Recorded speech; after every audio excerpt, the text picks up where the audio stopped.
হাসিটা মোটো স্বাভাবিক ছিল না। ওই জিনটা ওই মেয়েটাকে নিয়ে দৌড়াবে।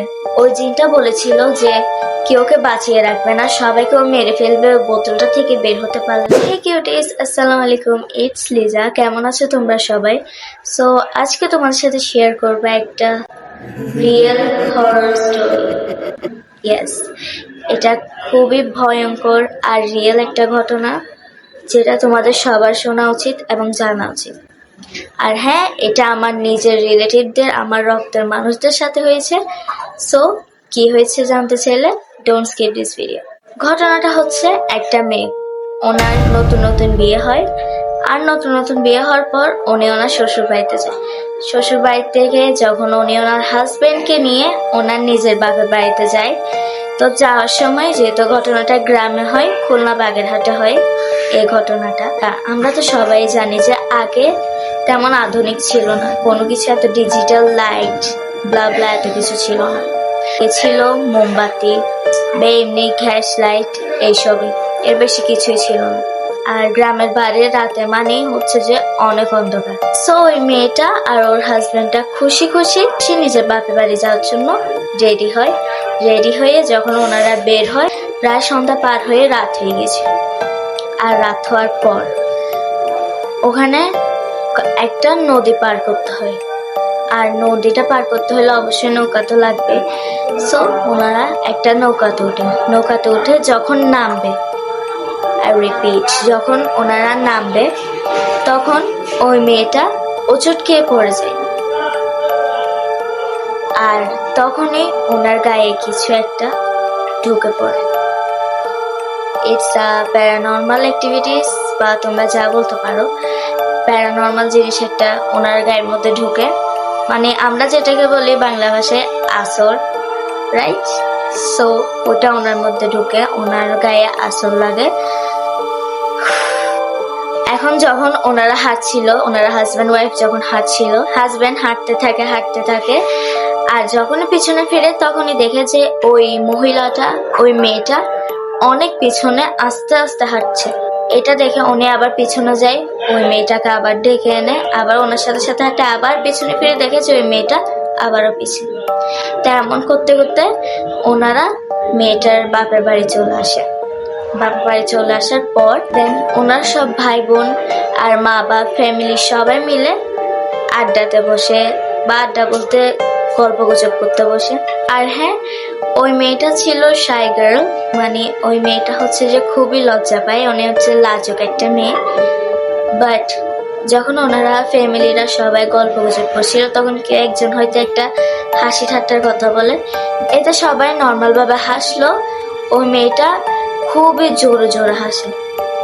আর হ্যাঁ, হাসিটা মোটো স্বাভাবিক ছিল না। সো ওনার বাবা হচ্ছে হুজুর, ওনার হচ্ছে ফরেস্ট গার্ড ফ্যামিলি, একদম হুজুর টাইপসের ফ্যামিলি ওনারা সবাই। যেহেতু ওই মেয়েটা কোনোদিনও এইভাবে হাসেনি, মেয়েটি লাজুক, হঠাৎ করে এভাবে অস্বাভাবিক হাসাটা দেখে সবাই বুঝতে পারে যে কিছু একটা তো গড়বড় আছে। এটা বুঝতে পেরে উনি কি করে, দোয়া কালাম করে ওই মেয়েটার গায়ে ফু দেওয়ার পর মেয়েটা লাফালাফি করা শুরু করে, অন্যরকম অস্বাভাবিক বিহেভিয়ার করে। এটা আমি বলেছিলাম যে রাতে গ্রামে মানুষজন থাকে না রাস্তায়, যেখানে খুবই অন্ধকার থাকে, একদম দেখা যায় না কোনো কিছু। তো ওনারা সবাই চিন্তা করে, মানে ওই মেয়েটার বাবা মা চিন্তা করে যে পরের দিন সকালে মেয়েটাকে একটা বড় হুজুরের কাছে নিয়ে যাবে।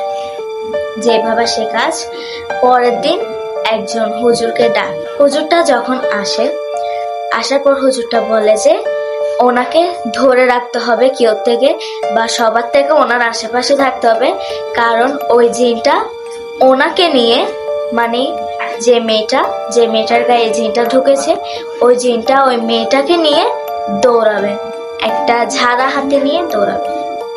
এটা শুনে সবাই অ্যালার্ট হয়ে যায়, সবাই ঘরের আশেপাশে দাঁড়িয়ে যায় এবং এমনভাবে থাকে যেন উনি দৌড়িয়ে বাইরে কোনো জায়গায় যেতে না পারে, কারণ ওই জিনটা যদি ওনাকে নিয়ে দৌড় দেয় তাহলে ওনাকে আর পাওয়া যাবে না।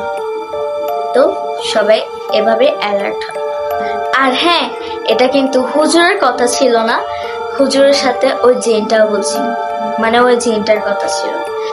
যাই হোক, যখন হুজুরটা দোয়া কালাম পড়ে ওনাকে ফু দেয়, তখন উনি এক্স্যাক্টলি হুজুর যেমন বলেছিল তেমনই দৌড় দেয়। বাট আনফর্চুনেটলি ওনার হাজবেন্ড ছিল অ্যান্ড ওনার হাজবেন্ড ওনাকে ধরে ফেলে আর জিনটা যেতে পারে।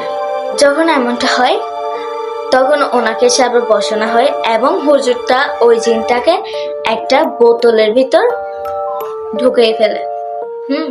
এবং যখন ওই জিনটা ওই বোতলের ভিতর ঢুকছিল তখন ও বলছিল এটা বারবার যে আমি যদি একবার ছাড়া পাই, আমি যদি এই বোতলটা থেকে একবার বের হতে পারি, তাহলে তোদেরকে কেউকে আমি জিন্দা রাখবো না, তোদেরকে কেউকে আমি আর বাঁচতে দিব না। এটি বলে ওই জিনটা ঢুকে যায় ওই বোতলটার ভিতর। অ্যান্ড এরপর ওই মেয়েটা স্বাভাবিক রূপে চলে আসে নিজে। আর হ্যাঁ, এখন সব থেকে ইম্পর্টেন্ট কথা হচ্ছে যে ওই রিলেটিভসটা হচ্ছে আমার নিজের নানি, আমার নিজের নানির সাথে ঘটা এই ঘটনাটা। অ্যান্ড এটা একদমই ট্রু একটা ঘটনা, একটা ওয়ার্ডও আমি বাইরের থেকে বলিনি, যেগুলো সত্য একদম তাই বলেছি। আর হ্যাঁ, যেটা মেন কথা, ওই জিনটা বলেছিল যে কেউকে বাঁচিয়ে রাখবে না, সবাইকে ও মেরে ফেলবে ওই বোতলটা থেকে বের হতে পারলে। আর হ্যাঁ, ওই জিনটা কিন্তু বলেছিল যে নানি 14 গোষ্ঠীকেও বাঁচিয়ে রাখবে না। ঠিক তার কয়েক বছর পর আমার নানির বোন আর ভাইরা মারা গিয়েছে, ওনার মা বাপরা মারা গিয়েছে, ইভেন আমার নানা মানে মেয়েটার হাজবেন্ড তিনিও মারা গেছে। আর হ্যাঁ, আমার নানির শ্বশুর শাশুড়িও মারা গিয়েছে। আর হ্যাঁ, আমার নানার বোন ভাই তারাও মারা গিয়েছে।